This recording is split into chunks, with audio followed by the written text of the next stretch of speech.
नमस्कार अनी welcome you all to world affairs. मैं हूं प्रशांत धवन। नाउ रिसेंटली आपने इस टॉपिक के बारे में सुना होगा, नहीं सुना तो मैं आपको बता देता हूं। जापान ने एक सक्सेसफुल सॉफ्ट लैंडिंग कर दी है मून के सरफेस पर और अब जापान ओवरऑल पांचवा देश बन चुका है। यूएसएसआर, यूएस, चाइना, इंडिया के बाद जापान का नंबर आ चुका है सॉफ्ट लैंडिंग करने के मामले में ऑन द मून सरफेस। हालांकि जिस तरीके से चंद्रयान 3 एक कंप्लीट सक्सेस था, लैंडर काम किया, रोवर बाहर निकला, जापान के मामले में कुछ दिक्कत आ गई है।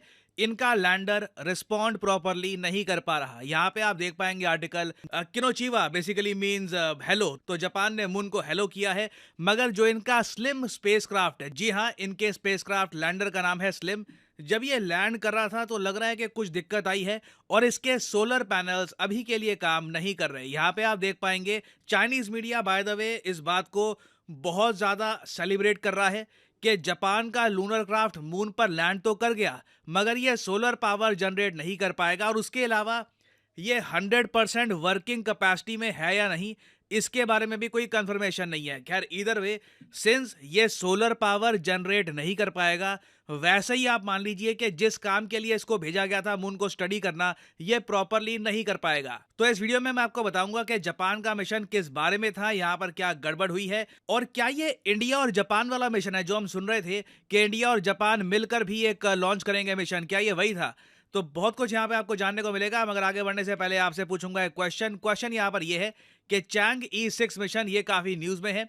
आपको बताना है कि ये मिशन किस कंट्री से एसोसिएटेड है। बहुत इस पे आर्टिकल लिखे जा रहे हैं। ये है यहाँ पे आपकी options, China, India, north Korea या फिर यूके। कमेंट सेक्शन में करिए उत्तर, सही आंसर मैं आपको दूंगा वीडियो के अंत में। ओके, सो जापान ने रिसेंटली एक बहुत ही इंपॉर्टेंट स्टेप चला है। इन्होंने खुद का रॉकेट यूज किया, मित्सुबिशी रॉकेट यूज किया और एक मून लैंडर लॉन्च कर दिया। और मून लैंडर काफी लंबे सफर के बाद इवेंचुअली मून के सरफेस पर पहुंच गया। इसकी फुल फॉर्म है smart lander for investigating moon, जिसका एक्रोनिम बनता है स्लिम। नाउ जापान का जो स्लिम मिशन है ये मून के साउथ पोल पर लैंडिंग नहीं करेगा। जिस तरीके से चंद्रयान 3 ने एक बहुत ही डिफिकल्ट एरिया चुना था लैंडिंग करने के लिए, जो स्लिम मिशन है ये काफी हद तक मून का जो सेंट्रल एरिया है वहां पर इसने लैंडिंग करी है। और जितना मैं जापान के मिशन को स्टडी करता हूं ना, उतनी ही मेरे मन में इसरो के प्रति प्रशंसा और तरह बढ़ जाती है, क्योंकि जापान का जो मिशन है इसकी टोटल कॉस्ट है $121 मिलियन। मतलब कि हम यहाँ पे रफली 1,000 करोड़ रुपए की बात कर रहे हैं। इन्होंने 1,000 करोड़ रुपए खर्चे, एक आप कह लीजिए सिर्फ एक लैंडर जो लैंड करेगा मून के सरफेस पर और मून को स्टडी करेगा, ये भेजा। ये भी ये प्रॉपरली नहीं कर पाए, सोलर पैनल प्रॉपरली काम करेंगे नहीं। जबकि इसरो ने ना इससे 60% कॉस्ट पे सिर्फ 600 करोड़ रुपए के आसपास खर्च करके लैंडर उतारा मून के सरफेस पर। लैंडर से फिर रोवर निकला, उसने साइंटिफिक एक्सपेरिमेंट्स किए, एवरीथिंग वाज परफेक्ट, कुछ दिक्कत नहीं आई। अब यहां पर देख सकते हैं जापान जैसा एक बहुत ज्यादा डेवलप्ड कंट्री भी वो अभी तक नहीं कर पा रहा जो इसरो ने कितनी आसानी से किया था एट मच लोअर कॉस्ट। और अभी तो देखिए इंडिया और जापान का जो जॉइंट मून मिशन है ये लॉन्च होना बाकी है। जो ये स्लिम मिशन है ना, ये वैसे साइज में काफी छोटा था। मैक्सिमम जो ये ड्राई मास था इसका ये 120 केजी के आसपास था। लॉन्च मास था 590 केजी का। वेराज जो इसरो और जापान मिलकर मून मिशन लॉन्च करेंगे जिसका नाम होगा लूपेक्स मिशन, इसकी फुल फॉर्म है लूनर पोलर एक्सप्लोरेशन मिशन। और अगर यहाँ पे आप सोच रहे हैं कि पोलर लिखा है तो क्या इंडिया फिर से साउथ पोल में जाएगा मून के, तो है इसका आंसर बिल्कुल ठीक है।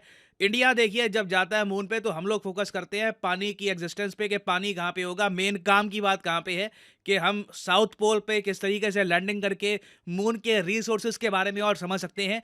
तो साउथ पोल की लैंडिंग फिर से हम लोग अटेम्प्ट करेंगे जापान के साथ। और जो लॉन्च मास होगा ना इंडिया और जापान के मिशन का, ये 6,000 केजी होने वाला है। It will be all together a different level of mission. हालांकि इसको अभी लॉन्च होने में टाइम लगेगा, ये 2026 के आसपास लॉन्च होगा। कुछ एस्टिमेट ये भी बता रहे हैं कि 2027-28 तक भी हो सकता है कि ये मिशन थोड़ा सा एक्सटेंड हो जाए। बट ये पहली बार होगा जब इंडिया मून के सरफेस पर जाएगा एक और कंट्री के साथ। और मैं यहाँ पे आपको यही बता दूं, एक बार ऑब्जर्व करके देखो कि इंडिया के अलावा कितने और कंट्रीज ने मून पर प्रॉपर लैंडिंग करने की कोशिश करी, मगर कहीं ना कहीं गड़बड़ हो गई, वो फेल कर गए। मोस्ट रिसेंटली आपको याद होगा कि लूना 25 मिशन रशिया का फेल कर गया था। उससे पहले आप अगर जाओगे तो एक लूनर फ्लैशलाइट मिशन है नासा का, ये भी फेल कर चुका है। यूएई ने भी एक मिशन लॉन्च करने की कोशिश करी थी, एमिरेट्स लूनर मिशन, ये भी कर गया था फेल। उससे पहले जापान का भी एक मिशन था जिसमें ये लोग एक लैंडर और रोवर दोनों लेकर गए थे मून के सरफेस पर। इस मिशन का नाम था हकुतो आर। ये मिशन भी फेल कर गया। आप इमेजिन करके देखो, मुझे अच्छे से याद है जब इंडिया का चंद्रयान 2 फेल हुआ था ना, इंटरनेशनली इतनी बड़ी न्यूज़ बनी थी, इंडियंस दुखी थे।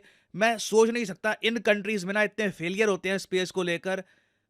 इनके खुद के सिटीजन्स को पता नहीं होगा कि हमारा जो स्पेस मिशन है फेल कर गया था। नहीं तो आपके सामने ये जापान फेल कर गया, यूएसए फेल कर गया। यूएसए, कनाडा और मेक्सिको, रिसेंटली ये तीनों कंट्रीज ने खुद का एक मिशन लॉन्च किया था जिसका नाम था पेरेग्रीन मिशन 1। इसमें Canadian scientist, Mexican scientist, American scientist, तीनों ने कोशिश किया कि लैंडर रोवर्स उतारेंगे मून के सरफेस पर।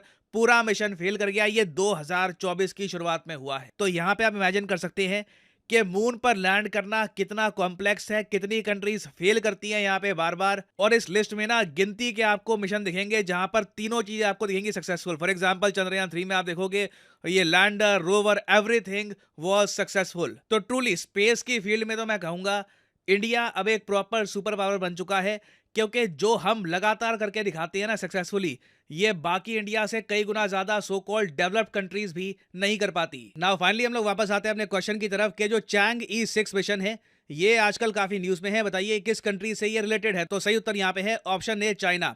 इस मिशन में देखिए चाइना ने अनाउंस ये किया था कि ये पाकिस्तान को भी लेकर जाएंगे मून पर। तो पाकिस्तान भी मोस्ट प्रोबब्ली चाइना के इस मिशन के अंडर एक कंट्री बन जाएगा जो मून तक पहुंच चुका है। हालांकि पाकिस्तान मून पर लैंडिंग नहीं करेगा, बस इनकी एक छोटी सी सैटेलाइट मून के आसपास घूमेगी। तो ये भी काफी न्यूज में रहने वाला है चैंग E6 मिशन। और अनअकैडमी के देखिए ऑफर चल रहे हैं आज के समय।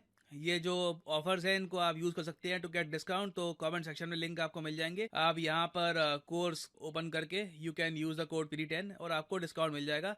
और जो सेल्स टाइम टू टाइम आती रहती है इनका भी आप लाभ उठा पाएंगे। So this is the end of the video. Thanks for listening, and as always, may the gods watch over you.